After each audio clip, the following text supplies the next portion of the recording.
الحمد لله نحمده ونستعينه ونستغفره ونعوذ بالله من شرور أنفسنا ومن سيئات أعمالنا من يهده الله فلا مضل له ومن يضلل فلا هادي له أشهد أن لا إله إلا الله وحده لا شريك له وأشهد أن محمدا عبده ورسوله أما بعد قال الله تبارك وتعالى يا أيها الذين آمنوا اتقوا الله حق تقاته ولا تموتن إلا وأنتم مسلمون. Para bapak-bapak jamaah Masjid Al-Quba yang semoga Allah muliakan, dan juga ibu-ibu, alhamdulillah alamin, segala puji bagi Allah yang masih saja mengurus urusan-urusan kita, sehingga pada hari ini Allah masih memberikan kita sebuah nikmat yang bernama waktu, yang bernama waktu, di mana seluruh cita-cita sebesar apapun cita-cita kita, tanpa nikmat yang bernama waktu itu tidak akan pernah bisa terjadi. Juga atas nikmat sehat yang Allah berikan kepada kita, dan juga nikmat penjagaan nikmat iman Islam kepada kita, dan semoga atas apa-apa yang Allah berikan kepada kita bisa kita manfaatkan dengan sebaik-baiknya, dan apa yang kita usahakan kelak akan mendatangkan keridhaan Allah Subhanahu wa taala. Amin ya rabbal alamin. Juga salawat serta salam kita mohonkan kepada Allah agar senantiasa dilimpahkan kepada junjungan kita Nabi Muhammad sallallahu alaihi wasallam, juga kepada para keluarganya, para sahabatnya, dan juga kepada orang-orang yang mengikuti sunnahnya hingga hari akhir nanti. Bapak-bapak ibu sekalian Allah muliakan, insyaallah kita akan melanjutkan pembahasan kita terkait kitab Al-Wabilus Shayyib. Terakhir kita udah membahas tentang hati-hati, mental, suka ngungkit-ngungkit kebaikan. Karena gini, kita itu diciptakan oleh Allah, nggak ada tujuan lain, nggak ada tujuan lain. Dalam surah Az-Zariyat ayat 56, wa ma khalaqtul jinna wal insa illa liya'budun, kecuali hanya untuk beribadah kepada. Dan harapan kita, ibadah-ibadah yang kita kerjakan itu kan diterima sama Allah, Pak. Bukan hanya sekedar mengerjakan sholat subuh, bukan hanya sekedar mengerjakan puasa, haji, zakat, dan lain-lain, tapi harapan kita adalah ibadah-ibadah tersebut Allah terima gitu. Dan perlu kita ketahui Bapak-bapak Ibu sekalian Allah muliakan, bahwa kita itu harus mempelajari ibadah bukan hanya tata cara, gimana caranya ibadah tersebut dilaksanakan, tetapi pelajari pula apa pembatal-pembatal amal. Karena banyak sekali pembatal-pembatal amal yang justru bisa menggugurkan pahala-pahala tersebut. Enggak peduli Anda siapa, kata Allah batal. Dan kita udah ngebahas salah satu pembatal amal adalah mengungkit-ungkit kebaikan, alman wal adza, ungkit-ungkit. Padahal mah dulu masjid saya itu yang bangun itu. Wah, dia dulu saya yang sekolahin. Sekali kita ungkit, batal itu kebaikan semua. Siapa yang bilang? Allah yang bilang langsung. Ya ayyuhalladzina amanu la tubtilu shadaqatikum bil manni wal adza, kata Allah. Wahai orang beriman, ini untuk orang-orang beriman, jangan kalian membatalkan pahala sedekah kalian dengan mengungkit-ungkitnya. Allah enggak suka. Gitu. Apalagi menyakiti perasaan penerimanya. Dalam surah Al-Baqarah ayat 264. Jadi Bapak-bapak Ibu sekalian Allah muliakan, jangan rusak amal kita dengan cara mungkit-ungkit kebaikan. Nah, ini yang perlu kita dudukan. Banyak orang berpikir kalau dia udah beramal maka amalnya pasti aman. Udah sedekah ini yang penting udah ngasih, pahala dapat gitu, diterima 100%. Dia merasa amalnya pasti diterima 100%. Lah, tidak. Kalau dia udah baik sama orang, udah nolongin orang, udah ngasih nafkah ke keluarga, udah ngebantu gurunya, otomatis dia akan menjadi orang yang soleh, dia pikir. Kalau udah ngurus anak, biayain anak, nyekolahin anak gitu, dia udah merasa jadi ayah yang baik, udah merasa menjadi ibu yang baik. Ulama ingin menjelaskan, gak sesimpel itu, Pak. Nggak sesimpel itu. Tetapi juga nggak sesulit itu, insya Allah. Kalau Allah permudah. Ria sama. Ria itu dia pengen ibadah, tapi dihadapkan kepada makhluk. Pengen dia tuh dianggap atas ibadahnya dia. Haji, umroh, pamer-pamer status Pak, di Instagram, di WhatsApp. Buat siapa status itu? Kecuali hanya dihadapkan untuk manusia, bukan untuk Allah Subhanahu wa Ta'ala. Allah nggak butuh status WA kita, Pak. Allah nggak butuh status Instagram kita. Yang Allah butuh itu ikhlasnya kita dalam mengerjakan amal ibadah. Itu yang Allah inginkan. Ketika kita mengerjakan amal ibadah, kita ikhlas. Itu yang Allah pengen. Bukan status WA kita, bukan status yang disebutkan oleh masyarakat kita. Makanya para ulama melanjutkan lagi, wa aktsarun nasi ma indahum khabarun minas sayyi'ati allati tuhbitul hasanat. Wa qad qala ta'ala, banyak sekali mayoritas manusia kata para ulama itu tidak memiliki ilmu, tidak memiliki pengetahuan, bahkan gak sadar tentang adanya hal-hal yang membatalkan amal soleh mereka. Jadi mayoritas orang itu berpikir bahwa kalau udah melakukan kebaikan, udah tahajud, udah sholat subuh, udah kajian, udah sholat fardu, itu ngaji juga, kita udah ngaji gitu, otomatis pasti diterima sama Allah. Dan seolah-olah nggak ada yang bisa menghancurkan amal tersebut. Oh, ada yang menghancurkan tuh amal. Justru sebaliknya, ada hal-hal yang apabila kita terjangkit itu, justru amal-amal kita terancam hancur. Dan salah satunya lagi kita akan bahas dalam surah Al-Hujurat ayat kedua. Yang bawa Al-Quran silakan dibuka. Allah Subhanahu wa Ta'ala berfirman, ya ayyuhalladzina amanu. Sekali lagi, ini panggilan untuk orang-orang beriman. Apa kata Allah? La tarfa'u aswatakum fawqa sautin nabi. Wahai orang-orang beriman, jangan kalian meninggikan suara kalian di atas suara Nabi sallallahu alaihi wasallam. Ini Allah yang minta. Wala tajharu lahu bil qawli kajahri ba'dikum li ba'din, kata Allah. Dan jangan kalian berbicara dengan beliau itu lebih keras sebagaimana ketika kalian berbicara dengan yang lain. Allah tuh ingin menjelaskan kepada kita, bapak-bapak ibu sekalian Allah muliakan, bahwa Nabi Shallallahu Alaihi Wasallam itu beda. Jangan disamakan sama teman. Jangan disamakan sama teman ketika kalian angkat suara di depan teman kalian. Dan jangan kalian pikir itu baik-baik aja, kata Allah.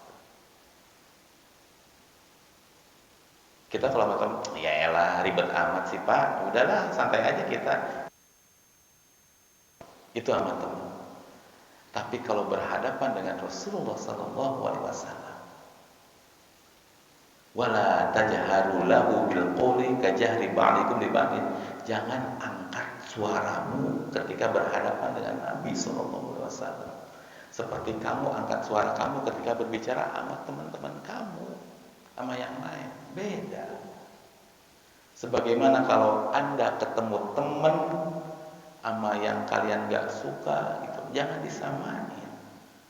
Kalian cinta sama teman kalian gak suka sama teman kalian, jangan disamain. Lalu Allah menjelaskan di akhir ayat ini, kalau kalian seperti itu, meninggikan suara kalian di depan Nabi Sallallahu Alaihi Wasallam, apa yang terjadi? Antahbata a'malukum wa antum la tash'urun. Itu kata Allah. Niscaya pahala segala amal baik kalian bisa terhapus dan kalian gak sadar akan itu. Kalau kalian angkat suara, amal kalian akan terhapus. Padahal kalian udah banyak amalan, pahala kalian melimpah karena kalian meninggikan suara di hadapan Rasulullah Sallallahu Alaihi Wasallam. Hancur amal. Dan catat ini baik-baik. Para ulama menjelaskan seperti Imam Al-Qurtubi dan lain-lain. Konteks ayat ini, makna ayat ini, setelah Nabi kita Sallallahu Alaihi Wasallam wafat, ya Allah, setelah Nabi kita wafat, artinya janganlah kalian tinggikan suara kalian di atas sunnah-sunnah Nabi Sallallahu Alaihi Wasallam. Jangan bantah sunnah-sunnah Nabi Sallallahu Alaihi Wasallam. Janganlah kalian bersuara keras ketika berhadapan dengan sunnah atau hadis dari Nabi Sallallahu Alaihi Wasallam. Karena setelah Nabi kita wafat, maka interaksi langsung dengan beliau memang selesai, udah nggak ada lagi. Namun tidak dengan sunnah-sunnah beliau. Sunnah-sunnah Nabi belum selesai. Makanya jangan angkat bicara, jangan bersuara keras. Jangan bersuara keras di hadapan hadis Nabi ketika sedang dikaji. Makanya para ulama tegas sekali bahwa orang yang ngobrol dan angkat suara ketika Al-Quran dan hadis sedang dikaji, maka tegas sekali para ulama, diam. Karena apa? Karena tahu ayat ini. Kalau Nabi lagi ngomong jangan dicuekin, kayak teman kita lagi ngomong sama kita. Jangan dicuekin. Kenapa? Hancur pahala kita. Hancur.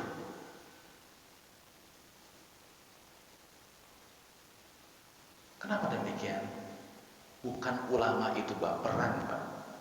Bukan ulama itu gampang tersinggung ketika dia nggak didengar. Bukan. Bukan ulama nggak mau diganggu, tapi para ulama itu mendidik agar kita bisa punya adab terhadap Al-Quranul Karim dan juga hadis-hadis dari Nabi Sallallahu Alaihi Wasallam. Jangan sampai amalan kita rusak, rugi.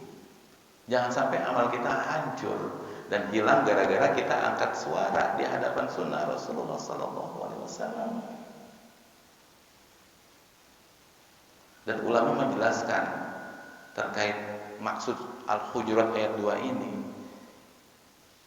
Dan ini bukan sebuah kekufuran yang bisa mengeluarkan kita dari Islam. Enggak, kufur mah enggak.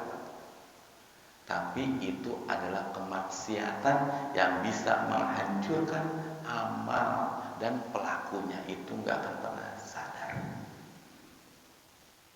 Dia nggak sadar melakukan hal yang bisa sholatnya, sodakohnya, nolongin orangnya. Ada ustadz yang sedang menyampaikan hadis Nabi, taruhlah Pak Bu, ustadznya nggak benar. Tapi ketika hadis Nabi sedang disampaikan, jangan ngomong, ya elah ustadz kayak bener aja deh ngomong-ngomong kayak ginian. Bukan ustadznya, tapi hadisnya yang sedang disampaikan, dengerin. Bahaya angkat suara itu. Bahayanya luar biasa. Itu amal hancur tanpa kita sadar. Unzur maqala wala tanzur man qala. Lihat apa yang disampaikan, jangan pernah lihat siapa yang menyampaikan. Kalau kita sedang ngaji, fokus sama apa yang disampaikan, jangan sama ustadznya. Ustadznya itu punya salah pasti, punya cacat pasti, tapi ayat Allah, hadis-hadis Rasulullah SAW itu nggak pernah salah, nggak pernah salah sama sekali. Jangan dibantah. Jangan kita ngomong ketika ayat-ayat atau hadis-hadis sedang dikaji. Hancur Pak Bu amal kita.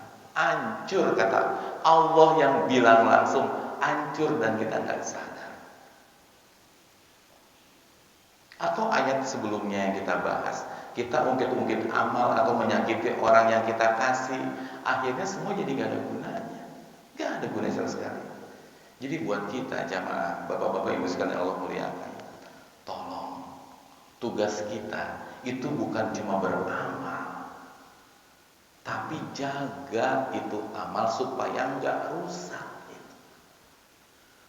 Tugas kita bukan hanya jadi suami yang baik, bukan. Tapi jaga supaya amalan suami yang baik itu nggak hancur. Tugas kita bukan menjadi istri yang baik, bukan hanya itu. Tapi jaga amalan istri yang baik itu supaya nggak hancur. Ketika istri lagi marah, suami bilang, "Ma, kata Nabi juga la tamdob, jangan marah." Naon sih papa deh? Nah, kena tuh. Kena itu. Bapaknya suka marah. Ngapain ngomong-ngomong jangan marah, jangan marah? Yang sedang disampaikan hadis Nabi sallallahu alaihi wasallam. Punya adab lah di situ sama hadis Nabi. Jangan dibantah. Jangan mentang-mentang suami kita emosian, ketika suami kita nasihatin, "Ma la takdob," kata Nabi juga jangan marah. Naon sih papa? Habis amal kita langsung itu. Habis langsung. Kenapa? Kita nggak punya adab terhadap hadis Nabi sallallahu alaihi wasallam. Wah, mengerikan ini, Pak. Mengerikan sekali. Kita yang merasa sering ngaji, bapak-bapak, istri kita taruhlah bodoh, nggak tahu pengetahuan. Pak, sholat atuh Pak, kan tiang agama. Biasanya papa sholat mah, wah langsung dia emosi, hancur Pak tuh Allah. Kita kesel ngedengarnya. Mau istri kita bodoh, kalau yang dinasehatin ya bener, itu dari ayat, dari hadis, terima Pak. Meninggikan suara di hadapan hadis-hadis Nabi, hancur tuh amal. Makanya Nabi bilang, "Man amana billahi wal yaumil akhir." Barang siapa beriman kepada Allah dan hari akhir, falyaqul khairan aw liyasmut. Berkatalah yang baik atau diem gitu. Bisa ngomong baik enggak?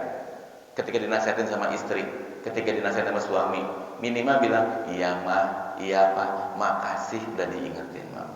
Bisa nggak gitu? Nggak bisa, diem. Daripada harus ngebantah. Karena yang dibantah adalah hadis Nabi sallallahu alaihi wasallam. Orang beriman itu sadar.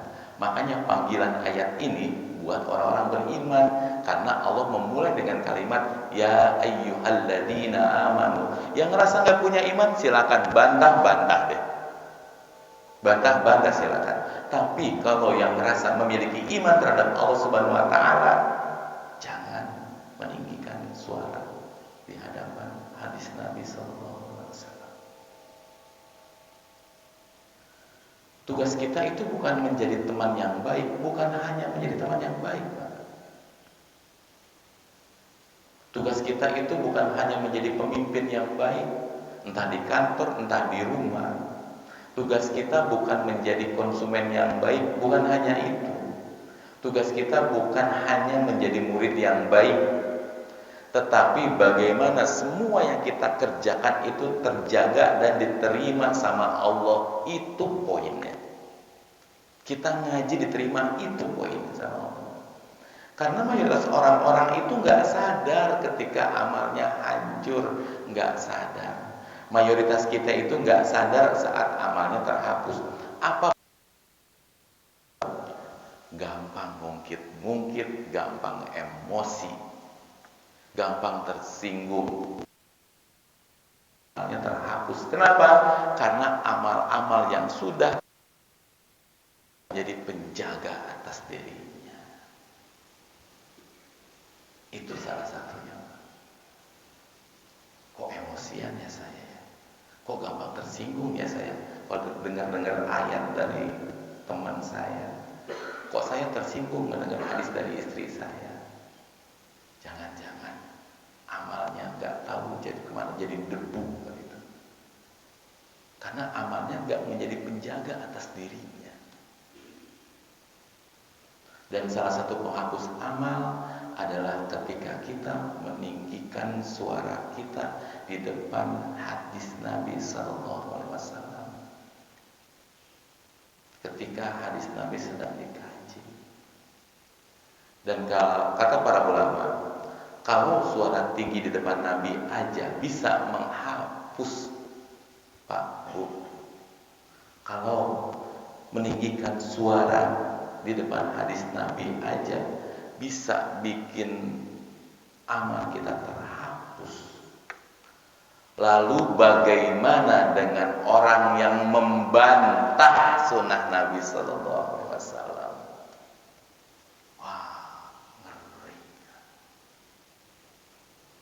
Meninggikan suara aja bisa menghapus amal. Lalu bagaimana dengan yang membantah itu semua? Ada orang pakai cingkrang, kemana Pak? Kebanjiran lain Pak? Habis itu Pak, hati-hati Pak. Pakai cingkrang-cingkrang wae pas kebanjiran, hati-hati, itu sunnah Nabi Sallallahu Alaihi Wasallam. Jangan dibantah.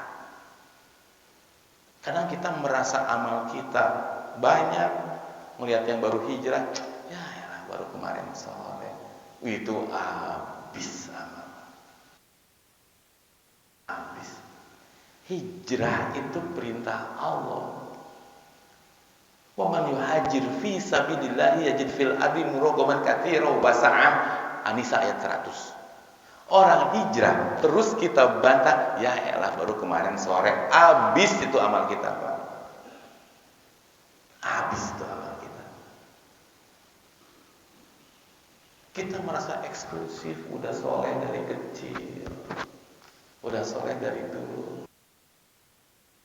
Kita ledek-ledekin, kita hina-hina, kita underestimate. Ingat Pak, dia lagi menjalankan perintah Allah Subhanahu wa taala dalam surah An-Nisa ayat 100. Bye-bye. Dan kalau meninggikan suara di hadapan Nabi Sallallahu Alaihi Wasallam, atau dalam hal ini di hadapan hadis-hadis Nabi Sallallahu Alaihi Wasallam, itu bisa membatalkan amal, bisa menghapus amal. Lalu bagaimana meninggikan suara di hadapan Al-Quran Karim? Itu bentuk kekufuran. Bahaya sekali. Lalu bagaimana dengan orang-orang yang melawan tuntunan Nabi? Kata Nabi, la tentu jangan marah. Dia nggak mau. Saya belum bisa maaf. Saya nggak bisa sabar. Bolehlah yang sama yang lain sabar. Sama dia saya nggak mau sabar. Pengennya bentak-bentak. Jangan puas Pak kalau belum benar-benar kebentak itu orang. Itulah orang-orang yang tertolak sama Nabi di telaganya. Ya Rasulullah, aku umatmu, kata Nabi. La anta laisa minni. Kamu bukan bagian dari kamu. Kamu gak pernah ikut ajaran-ajaran aku, kata Nabi. Kamu bukan bagian dari aku. Siapa lagi Pak yang mau nolong kita?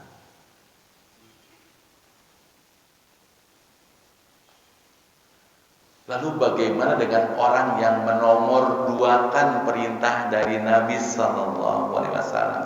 Lalu bagaimana dengan orang yang mendebat tuntunan Nabi Sallallahu Alaihi Wasallam? Kenapa Nabi kayak gini? Kan gini. Wah, mendebatnya itu bahaya. Apalagi menolak tuntunan dari Nabi Sallallahu Alaihi Wasallam. Itu dikhawatirkan. Kalaupun ada kebaikan dalam diri kita, kalaupun ada kebaikan, akan sia-sia dan dia nggak sadar akan itu. Makanya kata para ulama, famadhannu biman qaddama ala qaulir rasul wa hadihi wa tariqihi qaula ghairi wa hadi hadiyahu wa tariquhu. Kalau mengangkat suara aja bisa bikin sebuah amal terhapus, lalu bagaimana dengan orang-orang yang menomorduakan ucapan Rasulullah SAW? Bagaimana dengan orang yang menomorduakan tuntunan dari Nabi SAW dan juga jalannya, dan menomorsatukan selain beliau SAW? Kata Nabi A, cek ustad urang B, kata kiai saya yang Rasulullah di nomor duain. Hancur. Kadang kita dapati guru kita pendapatnya menyelisihi dari sunnah Nabi SAW, dan kita dahulukan guru kita sebagai bentuk adab kita, sementara pendapatnya berlawanan dengan sunnah Rasulullah SAW, dan kita nomor duakan itu, nomor satukan guru kita, habis langsung habis. Kalaupun guru kita melakukan kesalahan, stop di kita kesalahannya. Karena apa? Karena guru kita pun manusia, bisa salah. Tapi perintah Nabi nggak akan pernah salah abadan, sampai kapanpun nggak pernah salah. Kami pun pernah mendapati guru-guru kami salah, dan kami murid-murid sepakat, oke, kita tutup kesalahannya, hentikan di kita perbaiki kesalahan guru-guru kita. Udah, kita rubah apa yang berlawanan dengan sunnah Nabi SAW.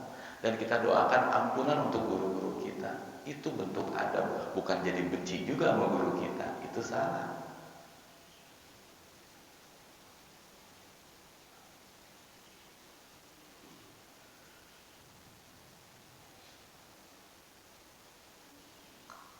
Jadi banyak yang menomorsatukan selain beliau sallallahu alaihi wasallam, menomorduakan pemikirannya Nabi. Dia menomorsatukan pemikirannya. Kata saya mah enggak begini dah.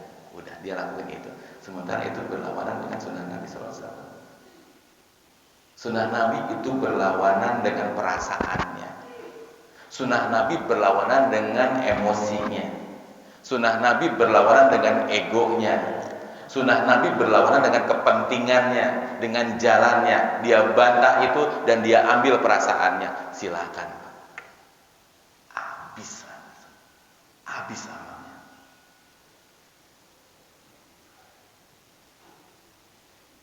Kata para ulama, alaysa hadza qad habata amalahu wa huwa la yash'ur. Bukankah orang seperti ini amalnya telah rusak dan dia enggak sadar?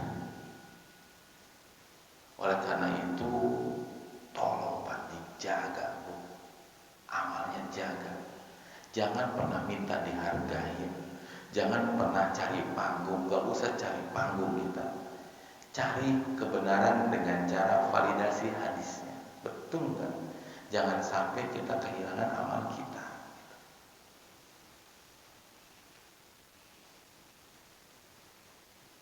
Dan pembatal amal berikutnya dijelaskan lagi. Fama'rifatu ma yufsidul a'mala fi hali wuqu'iha, dan mengenal amal apa aja bisa merusak amal baik kita ketika kita sedang mengerjakan. Jadi Pak, Bu, amal itu bisa batal sebelum amal itu dikerjakan. Apa yang bisa membatalkan amal sebelum amal itu dikerjakan? Niat yang salah. Niat yang salah. Kemarin kurban Pak ya, ada berapa Pak sapi sini Pak? 7 kambing. Alhamdulillah. Kita kurban, beli kambing sendiri atau beli sapi sendiri. Dia beli milih-milih. Kenapa ya milihnya ya? Yang ini nih. Oh ya, supaya sapi saya yang paling gede di komplek. Habis tuh anak langsung Pak. Dia beramal sapi yang besar bukan lillahi ta'ala, bukan untuk dihadapkan kepada Allah, tapi tujuannya beli yang gede apa? Supaya enggak malu-maluin, supaya yang paling gede di komplek, supaya disebut kita sama orang-orang. batal dari awal. Itu batal dari awal.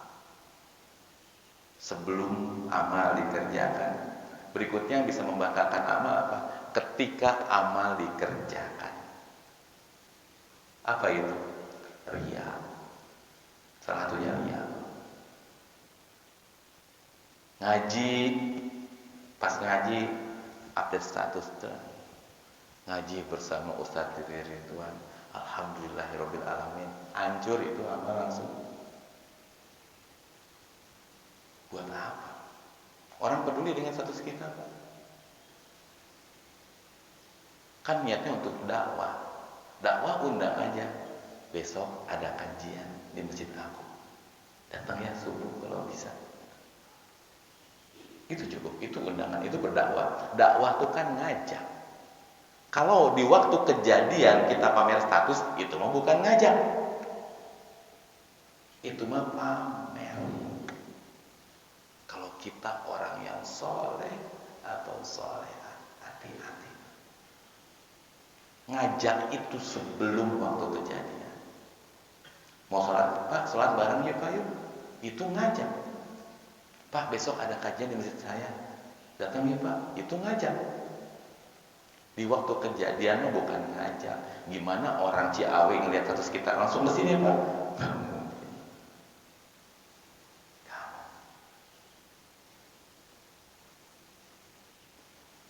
Dan pembatal amal ada yang bekerja setelah kejadian. Ada sebelum, ada ketika, dan ada setelah kejadian. Ba'dal wuqu' namanya, setelah kejadian. Apa itu? Alman. Mungkin satunya. Dan kita akan pelajari satu lagi, Pak. Yang membatalkan amal setelah kejadian amal tersebut. Wa yuhbituha ba'da wuqu'iha, atau hal-hal yang akan merusak amal setelah amal tersebut dikerjakan. Min ahami ma yanbaghi an yufattisha 'alaihi al-'abdu wa yahrisu 'ala 'ilmihi wa yahdharu. Itu salah satu informasi yang paling penting yang harus kita cari dan diperiksa oleh seorang hamba. Dan dia harus semangat cari ilmu tentang itu, data tentang itu apa aja yang setelah kejadian, yang bahaya ini setelah kejadian. Mungkin pengerjaannya ikhlas kita, tapi setelah kejadian ada godaan-godaan yang bikin hancur ternyata. Ternyata banyak yang menggugurkan pahala tersebut setelah kejadian. Jadi mengetahui hal-hal yang bisa merusak amalan, merusak ibadah, merusak pahala dari amalan kita ketika kita sholat, ketika kita puasa, ketika kita zikir pagi petang, ketika kita umroh, ketika kita haji, ketika kita menjadi suami, ketika kita menjadi ayah, ketika kita menjadi istri, menjadi ibu, gitu, menjadi anak.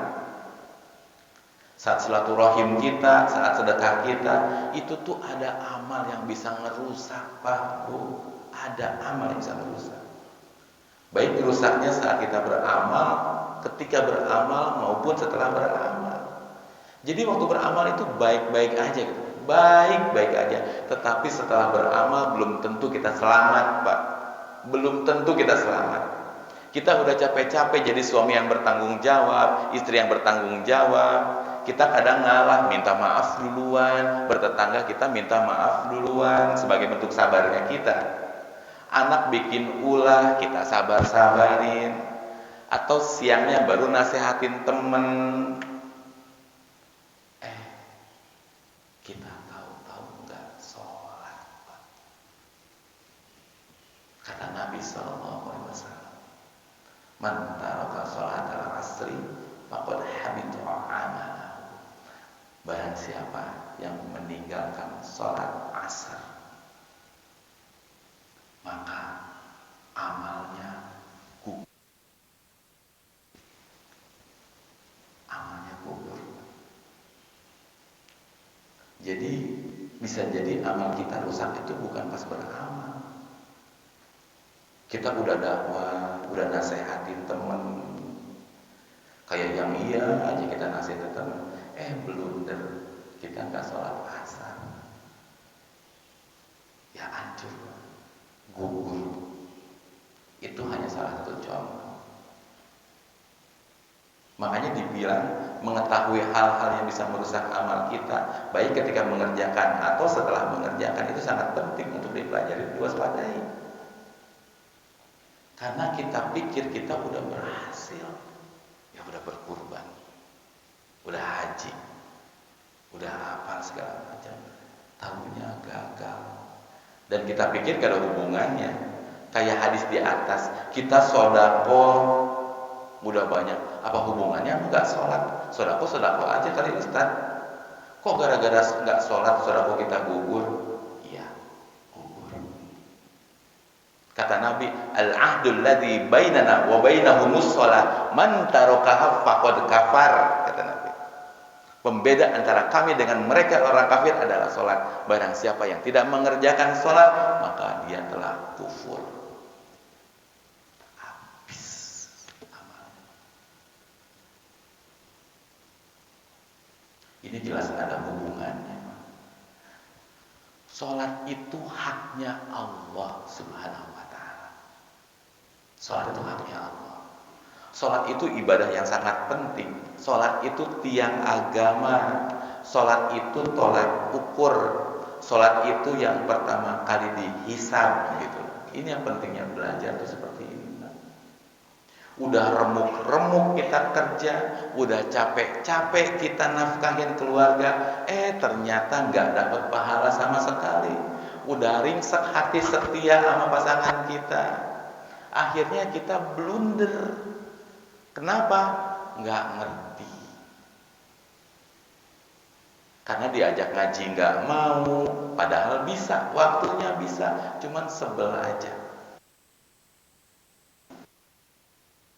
Hadapi pembatas, dia nggak tahu bahwa dia udah kecebur di situ. Meninggalkan sholat, Bapak nggak peduli Pak Bu, berapa banyak amal sodako ke anak yatim tiap bulan. Kita ke panti asuhan nyumbang, ke masjid nyumbang, sodakohnya luar biasa. Anda tinggalkan sholat sekali aja, gugur langsung itu amal. Gugur, kebaikannya nggak ada gunanya sama sekali. Ustaz dia orang baik, gugur. Gugur. Nabi yang bilang. Enggak kali Ustaz, silakan bantah. Tadi kita meninggikan suara di atas hadis Nabi bahaya. Dan ini Nabi yang bilang. Ngerti. Kita harus ngerti. Jadi saya mah ya nggak sholat nggak apa, biarin. Yang penting saya baik sama orang. Yang penting saya nggak ganggu sama orang. Oh enggak. Apakah orang yang sholat itu pasti baik? Tidak. Tidak pasti baik. At least kemungkinannya 50-50 Pak. 50% dia nggak baik. Itu orang yang sholat, ada pegangannya. Tapi orang yang nggak sholat 100% buruk dia tuh. Mau kata dia nggak ganggu tetangga. Saya di kantor saya, kalau misalkan kita filter karyawan baru Pak, HRD saya nomor 2 kan Pak.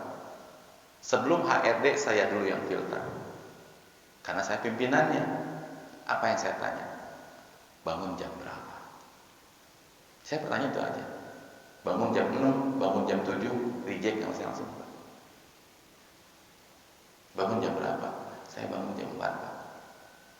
Ngapain dulu? Tahajud dulu, sholat subuh dulu, baru masuk screening. Yang lainnya saya serahkan ke HRD. Silakan yang ini interview lagi. Kenapa? Karena kalau dia hidup, selama dia hidup, Robnya aja yang udah ngasih hidup dia, yang udah ngasih rezeki dia khianatin, besok saya yang akan dia khianatin. Gitu, Pak. Kalau detik ini Robnya aja dikhianatin, besok kita yang dikhianatin sama dia. Robnya yang udah ngasih hidup aja dia nggak bisa bersyukur, apalagi sama kita. Makanya itu prinsip dalam mencari pasangan, dalam mencari rekan kerjasama, dalam mencari partner apapun itu, yang pertama kali cek sholatnya, Pak. Makanya wajar ada orang kerjasama 50-50, 100 juta 100 juta, tahunya uang kita dibawa lari. Kenapa? Dicek nggak sholatnya? Rata-rata nggak dicek Pak sholatnya. Ya iyalah, dikhianatin. Uang saya dibawa lari Ustaz. Sholatnya gimana? Nggak pernah sholat sih. Ya iyalah, Robnya aja dibohongin, apalagi. Makanya jangan heran, nggak usah sedih ketika kita ditipu orang, nggak usah sedih. Kitanya yang salah, kitanya yang nggak lihat itu. Orang sadar, orang-orang yang benar cerdas, ketika dia mau kerjasama dalam hal muamalah apapun itu, termasuk pernikahan. Kita yang punya anak perempuan, ketika ada laki-laki ngelamar, cek aja kayak gimana sholatnya. Cek ketika dia pertama kali dengar azan gimana. Ternyata ada orang yang ngelamar anak kita perempuan, Pak. Waktu azan dia santai-santai aja, diajakin sholat yuk nak yuk. Duluan aja Pak, ngerokok dulu di luar. Tinggalin laki-laki kayak gituan, Pak. Gak beres itu. Kenapa? Gak peduli kebaikan, berapa banyak kebaikan yang diperbuat, ninggalin sholat, hancur amalnya. Lalu apakah kita mau serahkan anak kita sama orang yang begituan gitu? Wah jangan Pak, jangan coba-coba. Gak pantas anak kita disandingkan dengan orang yang kerjaannya ngegugurin amal-amalnya, Pak. Ya pantas aja anak kita akhirnya datang nangis-nangis kepada kita. Suaminya khianat, suaminya ini, suaminya itu. Ya iyalah sholatnya aja gak beres.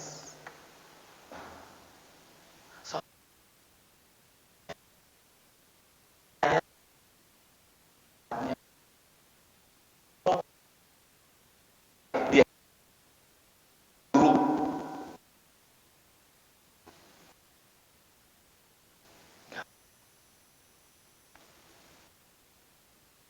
kebaikan apapun selain sholat, Pak, itu dianggapnya nol, Pak.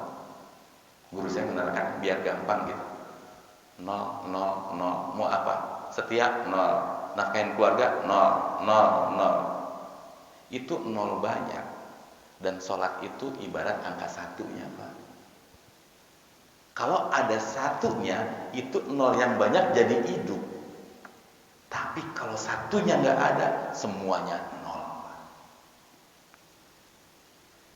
Kayak gitu. Jadi sholat itu angka satunya. Yang dicek pertama kali sholat, pertama kali adalah sholatnya. Gimana sholatnya? Nggak ada, rebus langsung.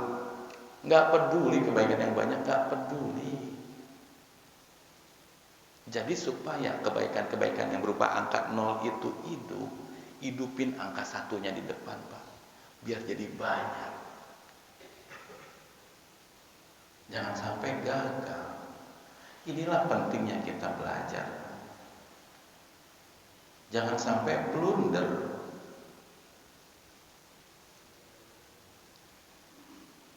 Ahli neraka ketika ditanya, kenapa masuk neraka? Kenapa masuk neraka? Itu mereka bukan karena saya nggak berbakti sama orang tua, saya nggak sedekah, saya nggak ini, saya bukan, Pak.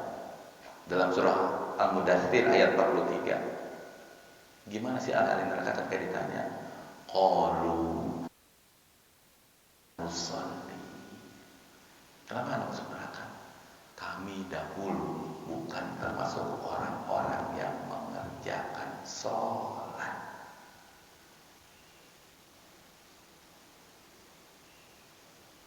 Dan hati-hati nih Pak. Haji haji kita misalkan tahun 97 kita haji, Pak. Itu pembatal amalnya bisa 20 tahun mendatang. Bisa gara-gara ini, tahun ini gagal amalan haji kita yang 97 kita kerjain, Pak. Kenapa? Gara-gara kita nggak sholat, frustasi ditinggalin istri, frustasi ditinggalin suami, jadi nggak mau sholat, frustasi ditipu, jadi nggak mau sholat, itu hancur semuanya, Pak. Kalau hancurnya tanpa dosa kita, kalau hancur plus dosanya kita banyak, gimana, Pak? Bisa jadi saudara kita nyekolahin anak yatim tahun 2000, itu penggugur amalnya ada di tahun 2025 ini, Pak. Bisa jadi tahun 2015 kita haji, penggugur amalnya ada di 2027 nanti. Hati-hati, kita mesti paham. Mungkin nyakitin perasaan penerima, meninggikan suara di hadapan hadis Nabi Sallallahu Alaihi Wasallam, membantah, apalagi membantah Al-Quran. Dan yang terakhir, sholat. Jangan serahkan, saya nitip banget, jangan serahkan anak kita kepada pihak yang nggak pernah mendirikan sholat.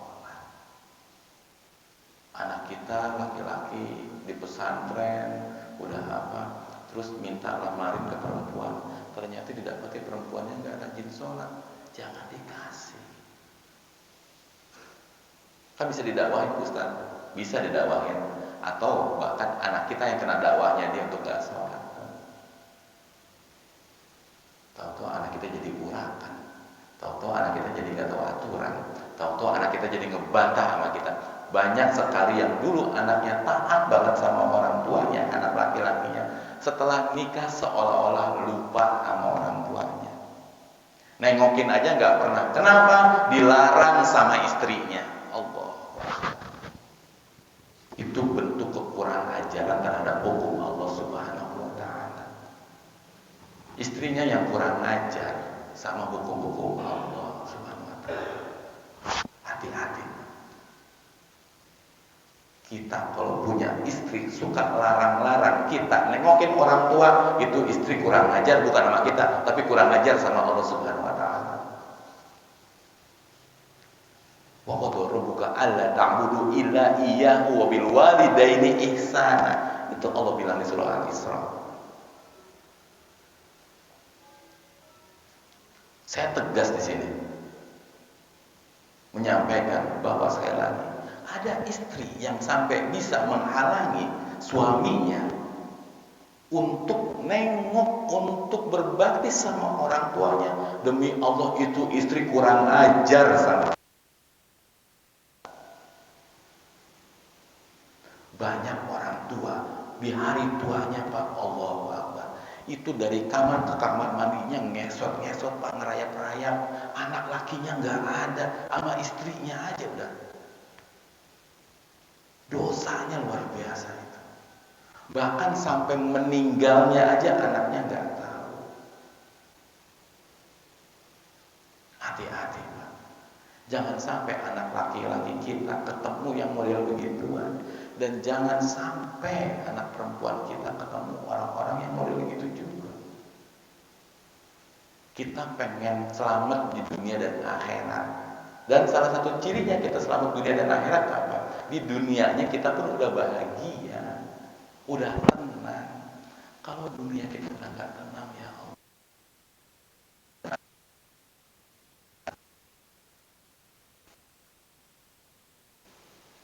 hati-hati. Ketemu istri yang gak pernah mikirin mama gimana, tengokin di mama. Wah, itu Pak bahagia banget suami punya gitu. Diingetin, tengokin dia orang tua. Tengok mama takutnya lagi nggak punya ini, nggak punya itu.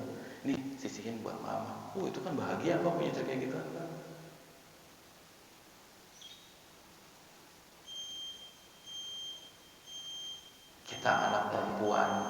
Anak perempuan Pak, kalau udah nikah, jangan sekali-kali kita telepon anak kita yang perempuan datang ke sini, jangan ikut-ikutan lagi Pak. Kita udah ijab kabul di hadapan Allah Subhanahu wa taala, udah diserahkan. Itulah beratnya punya anak perempuan. Ngedidik udah pintar, udah cantik, diserahin dan udah ijab kabul. Jangan telepon lagi anak kita. Bilang papa kangen, mama kangen. Minta izin sama suaminya. Boleh enggak? Anak kita main ke rumah kita, pengen tengokin, minta izin sama suaminya. Karena udah kita serahkan. Ini ada orang tua, anak perempuan udah nikah, ditelepon, balik dong dia. Terus fungsinya ijab kabul apa? Fungsinya apa? Kalau kita orang tua masih ikut-ikutan. Ini karena kita nggak tahu juga. Anak perempuan kita udah diambil oleh orang menjadi istri sama suaminya. Tetapi kalau suaminya yang soleh, yang benar-benar taat sama Allah, dia pasti akan bilang, kamu tengokin mama nih, tengokin papa nih. Gak apa-apa, aku sendirian aja di rumah, aku rindu. Ntar aku beli makanan di luar aja. Yang penting kamu bisa tengokin orang tua kamu di sana. Wah, itu bahagia orang tua tuh. Gak usah diminta anaknya datang. Dan kalau kita punya anak perempuan datang sama kita, ke kita Pak, tanya, udah izin belum sama suami kamu? Nah, itu orang tua yang baik, yang tahu aturan.